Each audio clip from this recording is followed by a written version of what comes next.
Magandang araw! Kamusta?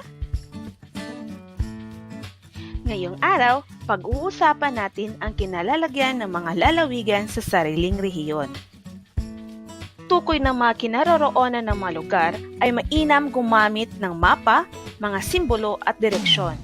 Isa sa mga paraan para madaling makita ang kinalalagyan ng hinahanap na lugar ay ang pagtukoy kung saang direksyon makikita ang mga kalapit lugar na nakapaligid nito.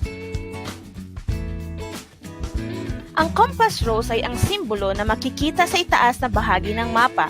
Ito ay tumutukoy sa apat na pangunahing direksyon.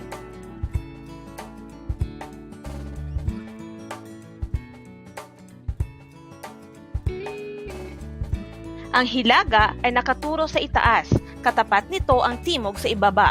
Sa kanan naman, makikita ang silangan kung saan sumisikat ang araw. Katapat naman nito ang kanluran sa kaliwa kung saan lumulubog ang araw. Sa paghahanap gamit ang mapa, mahalagang alam mo ang batayan kung saan ang iyong kinaroroonan o tinatawag na point of reference. Ang maito ay nagbibigay gabay upang mas mapabilis ang pagtunton sa lugar na maaari mong gustong puntahan. Ito ang halimbawa. Ang hilaga ay nakaturo sa itaas. H ang simbolo nito. Katapat nito ang timog na may simbolong T na nakaturo sa ibaba. Ang silangan ay nakaturo sa kanan.